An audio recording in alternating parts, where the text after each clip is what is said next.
बिस्मिल्लाहिर्रहमानिर्रहीम। देखने वालों और सुनने वालों को ZK का सलाम।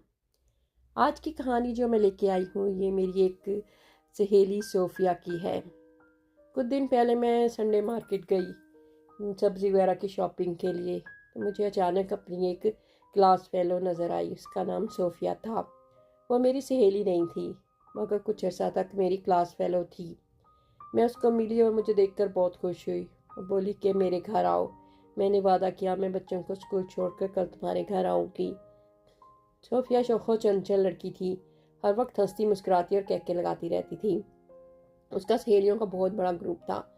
वो कॉलेज में ब्रेक टाइम में खूब मस्तियाँ करती, खूब हंसती, बहुत मज़े करती थी। हम ज़रा किताबी कीड़ा टाइप स्टूडेंट थे, हमारी उनसे नहीं बनती थी। आज इतने साल बाद वो मिली तो मैं तो उसको देखकर बिल्कुल हैरान रह गई। वो सोफिया नहीं थी, हंसती मुस्कुराती खिलखिलाती हुई। उसका रंग रूप सब ख़त्म हो चुका था, कुछ बीमार सी लग रही थी। मैंने पूछा तो उसने कहा कि मेरे घर आओ, बहुत लंबी कहानी है, घर आओ तो बताऊंगी। मुझे भी तजस्सुस हो रहा था। मैं उसके अगले दिन बच्चों को स्कूल छोड़कर उसके घर चली गई। सोफिया मेरे लिए और अपने लिए नाश्ता लेके आई। हमने नाश्ते के दौरान बहुत सी कॉलेज टाइम की बातें की, अपनी फ्रेंड्स की, अपनी टीचर्स वगैरह की। फिर मैंने उससे पूछा कि तुम्हारी ये हालत कैसे हो गई और तुम इस तरह बीमार और ऐसी दुखी सी क्यों दिख रही हो। तो सोफिया ने अपनी कहानी बताई जो मैं आपको शुरू से सुनाती हूँ। सोफिया 6 बहनें थीं। वो तीसरे नंबर की थी और बहुत खूबसूरत थी। उसका कोई भाई नहीं था और उसका ताल्लुक एक मिडिल क्लास फैमिली से था। उसके वालिद रोज़गार के सिलसिले में सऊदीया में थे और घर अच्छा चल रहा था। जब सोफिया ने ग्रेजुएशन के इम्तिहान दिए तो उसका रिश्ता आ गया, क्योंकि वो बहुत खूबसूरत थी। बड़ी बहन का भी रिश्ता तय हो चुका था, लेकिन सेकंड का नहीं हुआ, थर्ड वाली को उन्होंने पसंद कर लिया। तो लड़का यूके में होता था। उसकी फैमिली यूके में सेटल थी। लड़का देखने में अच्छा लगता था, मगर सोफिया से कुछ बड़ा था, लेकिन उम्र लड़कों की कौन देखता है। सोफिया की अम्मी ने हाँ कर दी। जितना वो कर सकती थी इंक्वायरी इसके बारे में की, ज़्यादा नहीं कर सकी, क्योंकि उसके वालिद तो वहाँ नहीं होते थे, वो सऊदीया में होते थे। तो इस तरह फिर सोफिया की अम्मी ने हाँ कर दी और सोफिया का निकाह कर दिया गया। सोफिया बहुत खुश थी। यूके तो सबका ख्वाब होता है और लड़का भी अच्छा था देखने में। सोफिया अपनी किस्मत पर नाज करने लगी। पेपर भरने में 1 साल लग गया।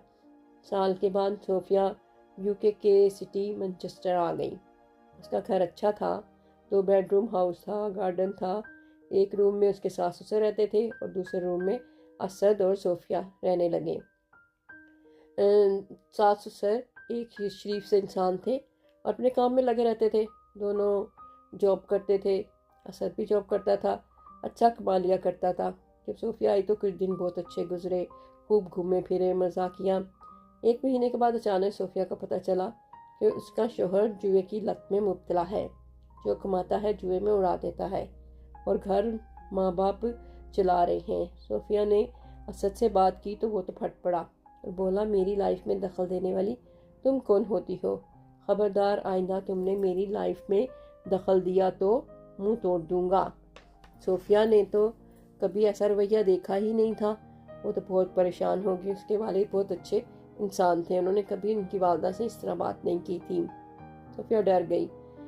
फिर उसको पता चला कि वो जुए के साथ साथ दोस्तों के साथ बाहर भी रहता है और पार्टी शार्टी वगैरह भी करता है। सोफिया को पता चला तो वो बहुत गुस्सा हुई, अपने सास ससुर से बोली। अपने पेरेंट्स को तो कुछ नहीं बता सकी, लेकिन अपने सास ससुर से लड़ने लगी कि आपने मेरे साथ ऐसा क्यों किया। उन्होंने कहा, तुम ही इसको राह रास्त पर ला सकती हो, इस वजह से हमने इसकी शादी कर दी ताकि शादी के बाद इसकी बीवी इसको संभाले। शादी को हर बात का हल समझ लिया जाता है ना, दूसरी लड़की की ज़िंदगी बर्बाद कर दी जाती है, क्योंकि कोई नहीं बदलता। अब जब सोफिया को पता चल गया तो सास ससुर और असद ने और उसके सास ससुर ने रंग दिखाने शुरू कर दिए। सास ससुर ने कहा, तुम जॉब करो, हम तुम्हारे खर्चे नहीं उठा सकते। सोफिया ने तो कभी जॉब की ही नहीं थी, वो तो पढ़ते ही इधर आ गई थी। अब जॉब की तलाश को निकली। आखिर उसको टेस्टों में जॉब मिल गई। वो अपना खर्चा खुद करने लगी। कुछ दिन बाद नादिन ने खुद जॉब छोड़ दी और सारा दिन जुआ खेलता रहता कंप्यूटर पे बैठा। जब अपने पैसे ख़त्म हो जाते तो सोफिया से पैसे मांगता और उनको भी जुए में हरा देता। इस तरह 2 साल गुजर गए और सोफिया एक बेटे की माँ बन गई। अब उसको बच्चे को भी संभालना पड़ता और जॉब भी करना पड़ती। खर्चे बढ़ गए थे, मगर असद तो कुछ सुन ही नहीं रहा था। उसको कोई एहसास ही नहीं था। हर वक्त सोफिया और असद की लड़ाई होती रहती। सोफिया उससे बात करती तो उसके गुस्सा होता, मारपीट करता। अपने माँ बाप के पास भी नहीं जा सकती थी वो, क्योंकि ऑलरेडी उसकी 5 बहनें थी।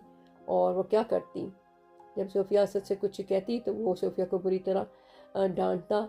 जब जुआ में हार जाता फिर सोफिया पे हाथ भी उठाता और बच्चे को भी खूब डांटता और कहता पता नहीं किसकी औलाद है। सोफिया ये बर्दाश्त नहीं कर सकती थी। जब उसके किरदार पर भी शक करने लग गया था। वो वक्त के साथ पागल होता जा रहा था। सोफिया ने कहा ये तुम्हारी औलाद है, तुम कैसे कह सकते हो।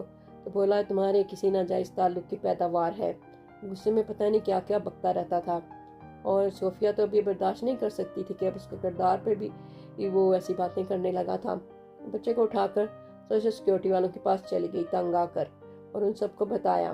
उसने उन्हें कहा कि तुमको पुलिस को रिपोर्ट करना चाहिए थी। उन्होंने इसे और बच्चे को होटल में स्टे दिया और प्रोटेक्शन भी दी। सोफिया भी इस आदमी के पास नहीं जा सकती थी, ना ही उसके साथ रह सकती थी। उसने बच्चे की बेस पर वीज़ा अप्लाई कर दिया और उसको लीव टू रिमेन मिल गई और बेनिफिट्स भी मिल गए, क्योंकि बच्चा भी छोटा था और वो जॉब नहीं कर सकती थी जब तक कि बच्चा स्कूल फुल टाइम ना हो जाए। असद ने भी उसकी कस्टडी का केस किया, लेकिन ना वो कुछ कमाता था और बच्चा भी बहुत छोटा था, इसलिए बच्चा माँ को मिला। सोफिया ने बच्चे की मेंटेनेंस के लिए अप्लाई किया, मगर असद ने कहा कि मैं तो कोई काम ही नहीं करता, मैं तो कोई इनकम ही नहीं है। तो फिर उसको उससे भी कुछ नहीं मिल सका। तो वह बेचारी बेनिफिट पे गुजारा कर रही है। अब असद ने भी सोफिया को तलाक दे दी है।